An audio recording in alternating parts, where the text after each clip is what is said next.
bem-vindos ao nosso terceiro bloco. Depois de falarmos sobre a classificação dos direitos humanos, gostaria de falar um pouco aqui sobre as etapas históricas, tá? Fazer um breve resumo sobre essas etapas históricas. Você tem no material também esse resumo. Basicamente aí, trabalhando com o que é utilizado pela obra do professor Fábio Conder Comparato. Tá? A obra do Fábio Conder Comparato sobre direitos humanos, ela essa parte histórica, ela é bem interessante, ela é bem forte, tá? Bem presente. Aí eu trouxe trouxe nesse nosso encontro essa evolução histórica dos direitos humanos por etapas históricas. Em seguida, né, depois de falarmos dessas etapas históricas, a gente vai falar basicamente sobre os principais instrumentos. Como é que cada instrumento, como é que cada tratado internacional, ou até mesmo as constituições internas, contribuíram para a evolução e fortalecimento dos direitos humanos, ok? Em relação à etapa histórica, a gente começa já no reino davídico, a democracia ateniense, a República Romana. Já nesse período, tá, do reino de Davi, por exemplo, se falava nessa questão de certa forma, proteção ao ser humano, né? Naquela época tinha, por exemplo, a figura do rei sacerdote, aquele monarca que não era Deus, o monarca que não se proclamava Deus, então já começou aí a ter uma certa proteção, né, ao ser humano. Ali naquele momento já era o embrião, por exemplo, do famoso Estado de Direito, aquela pessoa, o rei que já não era o rei Deus, mas ainda assim, claro, com caráter absoluto, etc, etc. Mas a partir daquele momento já existia uma ideia, né, de proteção ao ser humano. Na própria democracia ateniense, embrião de ideia na realidade, né? Na própria democracia ateniense já existia a questão do voto, né, da questão da possibilidade de limitar, vamos dizer assim, entre aspas, né, o poder do governante por meio do voto. É claro que nem todo mundo votava, né, a mulher não votava, o estrangeiro não votava, o escravo não votava, eram pouquíssimas pessoas que tinham, né, vamos dizer assim, o direito ao voto, pouquíssimas pessoas que tinham acesso, né, a se tornar ou ter uma participação ativa na vida, né, da democracia ateniense, mas, quer queira ou quer não, são indícios de limitação do poder já naquela época, né, nessa época do reino Davi e da democracia ateniense. E na República Romana, né, já na época do Império Romano, na República Romana, que foi criado aí o sistema, né, do check and balance, ou seja, a questão do controle recíproco, né, entre os diferentes órgãos políticos. Então, também já era uma certa forma de controle, uma certa forma de limitação já naquela época. Em seguida, a gente passa para a Idade Média, como eu falei, um resumo rápido em relação a isso aí, né, não vamos nos dedicar tanto a isso aí, só para que vocês tenham uma noção dessa evolução histórica e como ela se encaixa, né, quando formos falar dos instrumentos, dos tratados propriamente dito. E aí, claro, na Baixa Idade Média a gente tem a extinção do Império Romano, do Ocidente, já em 453 da Era Cristã, e aí vem uma nova civilização. Né? Essa nova civilização, claro, ela vem constituída de valores cristãos, de valores, né, e de principalmente costumes germânicos. E é justamente na época dessa Baixa Idade Média, né, nas cidades comerciais, que teve início a primeira experiência histórica da sociedade de classes, onde a desigualdade entre as pessoas já não era determinada pelo direito, já não era uma lei que dizia, uma regra que dizia quem era rico, quem era pobre, quem era livre, quem etc. Não, mas principalmente em relação à situação patrimonial das famílias e dos indivíduos. Já tinha a diferença daqueles que tinham patrimônio e não tinham patrimônio. Então, o patrimônio já era o determinante se a pessoa teria acesso a determinados direitos ou não ter acesso a determinados direitos. Em seguida, tem o século XVII, tá? Representa aí como a crise da consciência europeia, né? Vê aí, claro, grandes incertezas em relação, né, à própria natureza do ser humano. Generalizou-se, por exemplo, a consciência dos perigos representados pelo poder absoluto. O poder absoluto já era visto aí como um grande perigo, ou seja, aquele Estado absoluto, aquele que podia tudo, era executivo, judiciário, legislativo ao mesmo tempo. E aí vem a questão da limitação do poder do monarca. Né? Limitar o poder do monarca era o grande objetivo. Porque através da limitação do poder monarca, principalmente através, por exemplo, de um órgão de representação da população, que seria o próprio parlamento, o governo representativo, era a melhor forma de limitar aí o poder do monarca. E aí, posteriormente, né, ao século XVII, vem a questão das revoluções. Né? E aí nós temos para destacar a Revolução Americana, a Revolução Francesa, né, esses foram dois marcos na busca pela limitação do poder do Estado, na busca pela limitação do poder do monarca. Esses dois marcos, tanto a Revolução Francesa como a Revolução Americana, coincidem, como nós já vimos, com um marco de evolução, né, e de surgimento do constitucionalismo. O constitucionalismo que é a limitação de poder por intermédio da Constituição. E aí, claro, surge depois o reconhecimento dos direitos humanos, né, o indivíduo passa a ser protegido, o indivíduo passa a ser objeto de proteção, só que dentro desse contexto surge também, né, a questão da exploração econômica dos indivíduos, ou seja, aquelas empresas se aproveitam da Revolução Industrial para explorar economicamente o indivíduo, e aí passa a se criar a ideia, né, surge a ideia de a necessidade, melhor dizendo, né, de proteger esses indivíduos que por questões econômicas passaram a ser explorados, né, passaram inclusive a serem esmagados, né, pela miséria, pela febre na época, pelas doenças, a marginalização, e aí que surgem esses direitos, né, para a proteção desse indivíduo, basicamente aí uma espécie de direitos de segunda geração. E surge, posteriormente, dentro dessa linha histórica, uma primeira fase de internacionalização dos direitos humanos, né? Ela basicamente tem início na segunda metade do século XIX, que termina na Segunda Guerra Mundial. É a primeira fase de internacionalização. Lembre-se que lembra quando nós falamos da OIT, do surgimento da criação da Organização Internacional do Trabalho? Pois, justamente, né, nessa primeira fase de processo de internacionalização é criada a OIT para proteger o direito dos trabalhadores. Basicamente, também nessa primeira fase é criado o direito internacional humanitário, ou seja, aquele direito que vai proteger as pessoas durante os conflitos armados, né, a luta contra a escravidão, a regulação do direito do trabalhador assalariado. Tudo isso surge dentro desse contexto, luta de escravidão, direito humanitário, tudo isso surge nesse primeiro, e a criação da OIT, né, que foi um marco. Todos esses três pilares surgem nessa primeira fase de internacionalização dos direitos humanos. E depois de 1945, claro, aí vem a grande evolução dos direitos humanos, né? Depois da Segunda Guerra Mundial, os direitos humanos passam por um segundo processo de internacionalização, uma ampliação gigantesca, sem precedentes, né? Uma ampliação muito maior sobre essa proteção aos direitos humanos. Aí vem a criação das Nações Unidas, aí vem a criação do Sistema Internacional de Proteção aos Direitos Humanos, a criação dos sistemas regionais de proteção aos direitos humanos.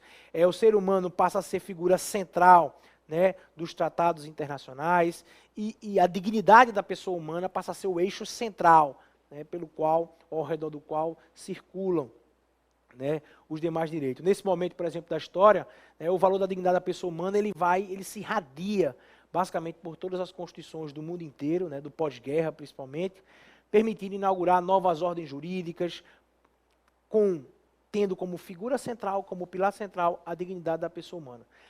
A dignidade da pessoa humana termina sendo o grande objeto, né, o grande objetivo, melhor dizendo, a ser atingido pelos Estados, que, claro, boa parte reformaram suas constituições no pós-guerra de 1945. Amigo Cés, claro, isso foi uma rápida, né, passagem na evolução histórica dos direitos humanos, e agora nós vamos falar um pouco sobre a posição dos direitos humanos no sistema normativo. Também seguindo a obra do autor Fábio Conder Comparato, é interessante, porque agora, nesse momento, nós vamos falar um pouco sobre claro, não poderíamos falar nesse sentido, mas os principais instrumentos, os principais tratados internacionais de direitos humanos que contribuíram com a evolução dos direitos humanos. Os principais tratados internacionais que contribuíram com o fortalecimento e evolução dos direitos humanos. Nós vamos tratar agora sobre cada um deles, né?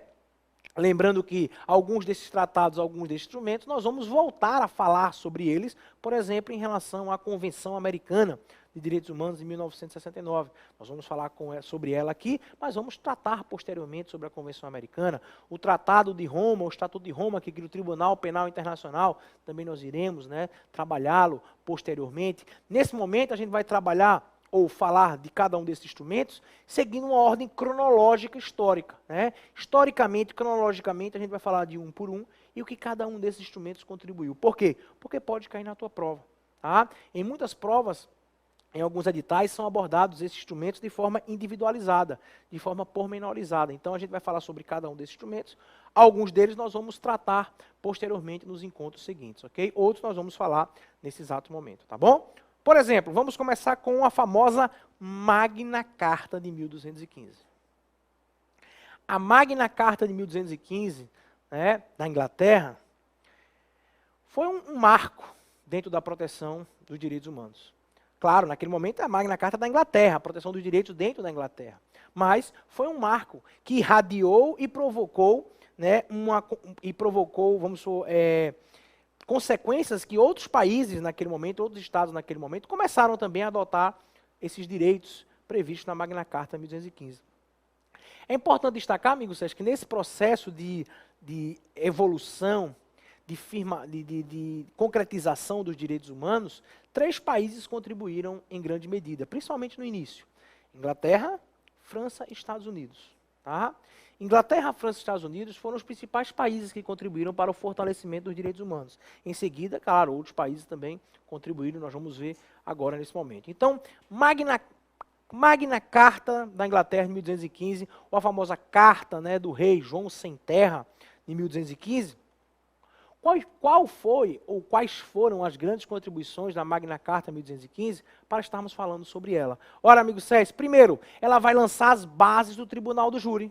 Então, o que hoje nós entendemos como Tribunal do Júri, né, aquele tribunal onde as pessoas julgam os seus pares, o ser humano julga o próprio crime cometido pelo ser humano, os crimes contra a vida. Essas bases do Tribunal do Júri surgiu na Magna Carta 1215. Foi a Magna Carta 1215 que contribuiu, né, para lançar as bases do Tribunal do Júri. Ela, por exemplo, estabelece o respeito à propriedade privada, onde nenhuma carta, né, onde nenhuma legislação reconhecia a propriedade privada, ela estabelece, tá, o respeito à propriedade privada contra qualquer confisco ou requisições decretadas abusivas, por exemplo, pelo soberano ou pelos seus oficiais. É importante destacar, amigo Sérgio, que nesse momento a Magna Carta 1215, para alguns autores, é considerada inclusive como a primeira Constituição, né, que surgiu aí dentro do período do constitucionalismo, né, dentro do período da formação das constituições, ok? Quais foram outros elementos que a Magna Carta 1215 contribuiu na formação dos direitos humanos? Por exemplo, com a Magna Carta 1215 nasce o que nós chamamos e temos hoje como devido processo legal. Ao estabelecer, por exemplo, que homens livres devem ser julgados pelos seus pares de acordo com a lei da terra. Era a Magna Carta 1215 que previa isso. Ou seja, o princípio, né, do devido processo legal tão utilizado, né, no nosso sistema, tão respeitado no sistema do Estado Democrático de Direito. Estabelece, por exemplo, a questão da liberdade, do ingresso e da saída do país, bem como a livre locomoção dentro das fronteiras da Inglaterra. Claro, todos esses são valores, foram direitos estabelecidos na Magna Carta de 1215, ok? Fica ligado, fica atento à Magna Carta 1215. Em seguida, nós temos a famosa lei do habeas corpus, também na Inglaterra, surgiu na Inglaterra, o Habeas Corpus Act, né, em 1679. Claro, amigos, falar de garantias fundamentais, direitos fundamentais, não falar de habeas corpus, não dá. Então, vejam que um dos principais institutos, uma das principais garantias que nós temos na nossa Constituição, desde a primeira, né, as primeiras Constituições do Brasil, é o habeas corpus, que é garantir a liberdade de indivíduo. A pena mais pesada que se pode atribuir ao indivíduo dentro do ordenamento jurídico brasileiro é a pena privativa de liberdade. E o habeas corpus termina sendo a principal garantia para evitar abusos na aplicação dessa pena ou na violação do seu direito, da sua liberdade. Tá? Então essa lei ela surge justamente para efetivar regras processuais para a defesa em juízo do direito de ir e vir. Então vejam quão importante foi a lei de habeas corpus lá em 1679 na Inglaterra e até hoje, 2016, é utilizada. Tá? Funda, claro, as bases também, a lei do habeas corpus Act termina fundando as bases para as demais liberdades fundamentais, né, as outras liberdades fundamentais que seriam os outros instrumentos, garantias constitucionais que surgiram posteriormente. Ainda na Inglaterra, também não podemos deixar de destacar a famosa Declaração de Direitos, ou Bill of Rights, em 1689. O que é que a Bill of Rights traz como grande novidade, vamos dizer assim? Acompanha comigo, tá? Destacar aí o que a Bill of Rights traz como grande novidade, como grande contribuição. Institui a separação de poderes. com a declaração de que o parlamento é um órgão principalmente encarregado de defender os súditos perante o rei, e cujo funcionamento não pode, pois, ficar sujeito ao arbítrio deste. Fortalece a instituição do júri, o direito de petição, proibição das penas inusitadas ou cruéis. Vejam que interessante, fortalece a instituição do júri, direito de petição, ou seja, amigos céus, garantias, direitos básicos que até hoje utilizamos, né, no nosso Estado democrático de direito. E surgiram lá com a Bill of Rights na Inglaterra. Outro país que contribuiu bastante, como eu já tinha dito, Inglaterra, Estados Unidos e a França, foram os Estados Unidos. Os Estados Unidos a gente destaca nesse processo histórico, né, de afirmação histórica dos direitos humanos, a Declaração de Direitos Americanas do Estado da Virgínia, de 1776. Essa declaração, ela gera como um grande destaque, né, que ela reconhece a existência, por exemplo, de direitos inerentes a todo ser humano, independentemente das diferenças de sexo, raça, religião, cultura e posição social. Claro que essa declaração de independência do Estado da Virgínia é aplicada ao Estado da Virgínia nos Estados Unidos, e não de forma universal, mas ela provoca uma reflexão nos demais países com essa característica de que todos são iguais. Ela destaca, por exemplo, a importância da soberania social, a defesa da igualdade perante a lei, a liberdade de imprensa como a liberdade fundamental. Então, esses são valores que surgiram nesse documento e irradiaram para outros países, para outros documentos, inclusive no próprio Brasil, ok? Já em relação à França, acompanha comigo, nós temos aí as declarações de direito francesa, né? São vários documentos que a França, que surgiram na França, que provocaram esse fortalecimento, vamos dizer assim, dos direitos humanos. Nós temos aí a Declaração dos Direitos do Homem e do Cidadão de 1789. Por favor, amigos sérios, não confundam, tá? Com a Declaração Universal dos Direitos Humanos de 1948. Muita gente confunde a Declaração dos Direitos do Homem e do Cidadão de 1789 com a Declaração dos Direitos Humanos de 1948, tá? São diferentes. Essa Declaração dos Direitos do Homem, né, ela estabelece a defesa das liberdades individuais. No campo penal, o princípio da legalidade e da anterioridade da pena foram consagrados. Olha aí, dois importantíssimos princípios do direito penal. Princípio da legalidade, anterioridade da pena, garantia da propriedade privada contra expropriações abusivas, fortalecimento da propriedade privada, estrita legalidade na criação de cobrança de tributos. Ou seja, vejam que o quão foi importante essa Declaração dos Direitos dos Homens para a França e o quanto ela conseguiu irradiar. E é justamente isso, amigo Sérgio, que nas provas podem ser cobrados. Tá? Essa parte histórica na prova a gente está dedicando um pouco mais, no sentido de explicar os principais instrumentos internos que geraram repercussões internacionais até hoje, né, como o princípio da anterioridade da lei, o princípio da anterioridade da pena, o princípio da legalidade, né, tudo isso surgiu já nesses instrumentos que eu estou comentando com vocês agora. Próximo, vamos lá. A Declaração dos Direitos na Constituição de 1791, reforça o caráter anti-aristocrático e antifeudal do novo regime político, nacionaliza os bens pertencentes a eclesiástico, a consagração ou congregações religiosas, ou seja, a separação do Estado e da Igreja. Né? A separação do Estado e da Igreja. Reconhece pela primeira vez a existência de direitos humanos de cunho social. Estabelece, por exemplo, que o Poder Legislativo não poderia fazer nenhuma lei que prejudicasse ou impedisse o exercício dos direitos naturais e civis que foram garantidos pela Constituição, princípio da vedação ao retrocesso, que nós falamos lá no segundo bloco, quando falamos da vedação ao retrocesso, está aqui, né, uma demonstração, né, dessa aplicação como foi no passado, e também temos, claro, a Constituição Francesa de 1848, tá, que como documento jurídico, ela traz uma preocupação, por exemplo, com a família, orienta o ensino público para o mercado de trabalho, proíbe a escravidão e a pena de morte é abolida, por exemplo, em matéria política. Tudo isso surge na Constituição Francesa de 1848, ok? Amigos 6, esses três documentos são os principais documentos quando fazemos uma relação, tá, desses documentos com desses documentos com a evolução dos direitos humanos e a proteção histórica dos Estados Unidos, Inglaterra e da França. Mas outros documentos também contribuíram, e muito, com a afirmação histórica dos direitos humanos. Por exemplo, a famosa Convenção de Genebra de 1864. A Convenção de Genebra de 64, basicamente, ela inaugura o que nós conhecemos hoje como direito humanitário. O direito humanitário, muita gente confunde com direitos humanos, né? Claro que ambos, direito humanitário e direitos humanos, protegem o ser humano, são normas e regras criadas para proteger o ser humano, mas por caminhos diferentes.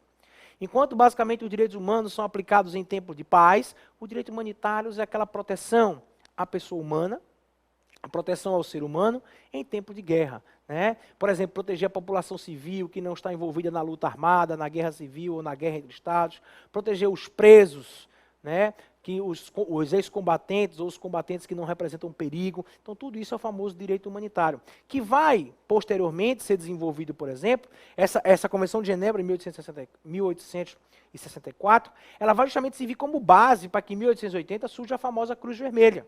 A Cruz Vermelha, que é um organismo internacional dos mais importantes dentro da luta e da promoção do direito humanitário ou direito internacional humanitário, ok? Então não confundir o direito internacional humanitário com os direitos humanos. Ambos protegem o ser humano, são normas de proteção ao ser humano, mas por caminhos diferentes e aplicadas em contextos diferentes. Em seguida, nós chegamos a 1917, a famosa Constituição Mexicana. E aí você deve estar se perguntando, professor Viana, em que medida a Constituição Mexicana, por exemplo, por que ela é um documento interno que gera um destaque na promoção e afirmação histórica dos direitos humanos?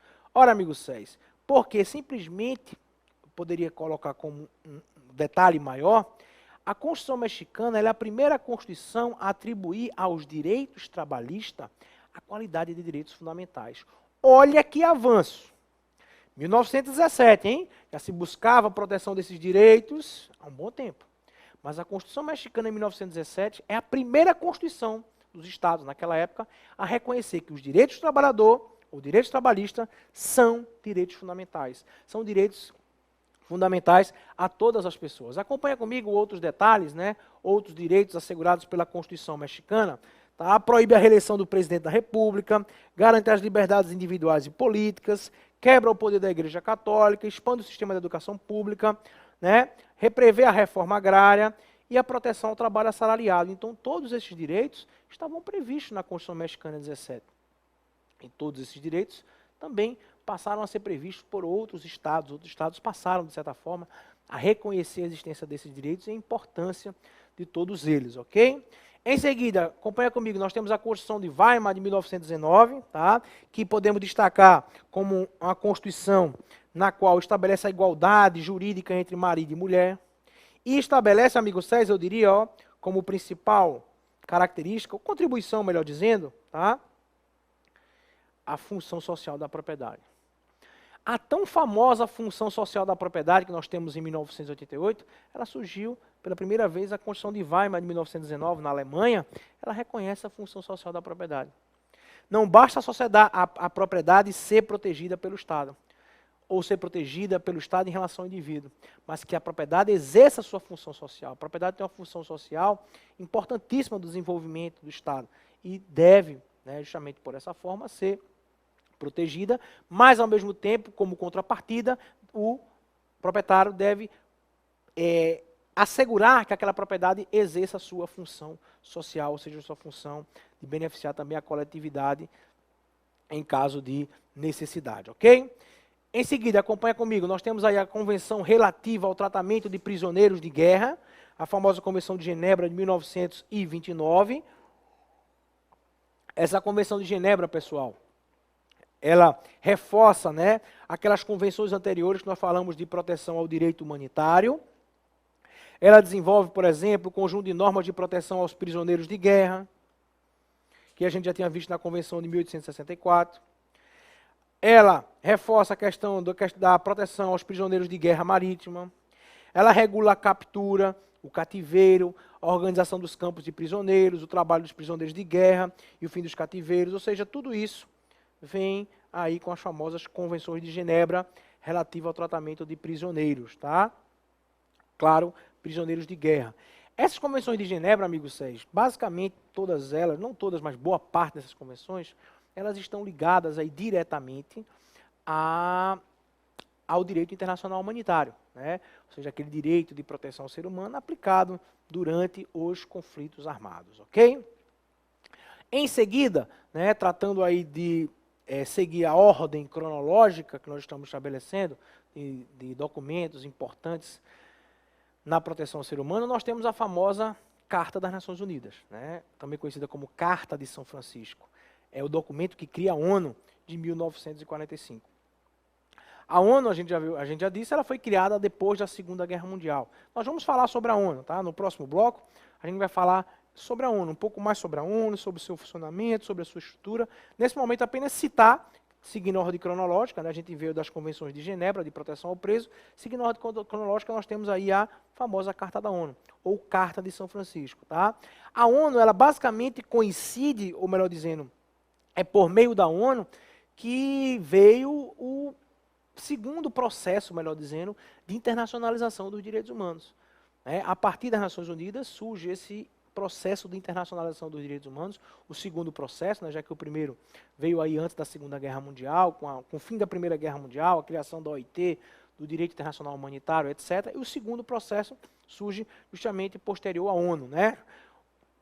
Basicamente, final da Segunda Guerra Mundial, onde nós temos de um lado o famoso eixo do mal, né, Alemanha, Japão e Itália, e do outro lado aí o famoso eixo do bem, né, eram os aliados, Estados Unidos, França, a Grã-Bretanha, né, e a famosa antiga União das Repúblicas Socialistas Soviéticas. Tá? Em relação à Carta da ONU, amigo Sérgio, é importante destacar alguns pontos que podem cair na tua prova. Primeiro, a Carta da ONU, que é a carta que cria a ONU, né, o tratado internacional que cria as Nações Unidas, ela reconhece a existência de direitos humanos e de liberdades fundamentais. Mas tem uma crítica importante a ser feita. A Carta da ONU, apesar de reconhecer a existência de direitos humanos e fundamentais, liberdades fundamentais, ao longo da carta, né, do documento, são mencionadas, essas expressões se repetem, direitos humanos, liberdades fundamentais, direitos humanos, liberdades fundamentais. Apesar disso aí, a Carta da ONU, ela não conceitua essas expressões. Ela não determina essas expressões, ela não define essas expressões. Então, é uma carta, um tratado internacional, tá? Os Estados devem recepcionar esse tratado internacional, os Estados obrigatoriamente vão, aqueles Estados que aderiram à Carta da ONU, eles terão que, ela passou naquele momento por um processo de incorporação, mas tem essa ausência, tem essa falha que provocou uma grande crítica, tá? Ou seja, o que são direitos humanos? A ONU reconhece os direitos humanos, fala em expressão de direitos humanos, fala em liberdades fundamentais, mas em nenhum momento ela diz o que é. Em nenhum momento ela expressa, ela define no seu documento interno o que são essas expressões. Em nenhum momento ela especifica o que significam essas expressões. E claro, deixa aí um certo vazio, deixa aí uma certa dúvida do que são essas expressões. E é justamente, amigo Sérgio, com a criação da ONU que surge o famoso Sistema Global de Proteção aos Direitos Humanos, ou Sistema Internacional de Proteção aos Direitos Humanos. Tá? Ou seja, essa ausência, voltando um pouco, tá? Essa ausência, melhor dizendo, de definição dos direitos humanos e das liberdades fundamentais, essas expressões, elas vão tentar, essa ausência, melhor dizendo, essas expressões, elas vão tentar serem, vamos dizer assim, conceituadas, definidas posteriormente. Onde? Na Declaração Universal dos Direitos Humanos de 1948. Tá? É na Declaração Universal dos Direitos Humanos de 1948, onde a ONU vai tentar conceituar, vai tentar definir, dar um conceito, uma definição das expressões direitos humanos e liberdades fundamentais. A gente vai ver essa declaração no próximo bloco. Mas é nesse momento que nesse momento da Declaração Universal dos Direitos Humanos que a ONU vai tentar definir e conceituar essas expressões. Mas, como eu tinha dito anteriormente, voltando, com a criação da ONU, com a criação das Nações Unidas, surge o que nós chamamos de, o que a doutrina chama de Sistema Internacional ou Sistema Global de Proteção aos Direitos Humanos. Tá? A ONU, ela coloca em marcha, a ONU, ela coloca em movimento todo um sistema internacional de proteção aos direitos humanos. Desde uma perspectiva, através de quê? Tratados internacionais. Né? A ONU, ela patrocina, a ONU invoca, a ONU promove vários encontros para que os Estados possam criar regras internacionais, tratados internacionais, para proteger os mais diversos direitos, tá bom? Proteção à criança, proteção ao índio, proteção à mulher, proteção contra o tráfico internacional de pessoas, contra a escravidão, ou seja, a última delas, né, que nós vamos falar também, a proteção sobre o direito das pessoas com deficiência. Então, todos esses instrumentos internacionais, basicamente, são promovidos dentro, né, das Nações Unidas. Então, a ONU ela cria esse sistema internacional, esse sistema global de proteção, por meio de vários tratados internacionais que vão oferecer uma proteção cada vez maior ao ser humano.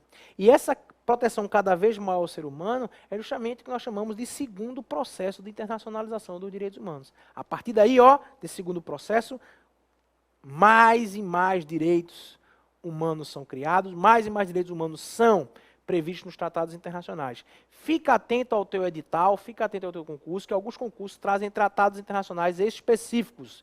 E boa parte desses tratados internacionais específicos, alguns deles nós vamos trabalhar nesse curso, fazem parte desse sistema global, né, de proteção aos direitos humanos, ou sistema ONU, ok? No próximo bloco, nós vamos falar sobre a Declaração Universal dos Direitos Humanos, nós vamos falar sobre os pactos internacionais de Nova York, a famosa convenção, também vamos trabalhar a Convenção sobre o Direito das Pessoas com Deficiências e, claro, falar um pouco na ONU.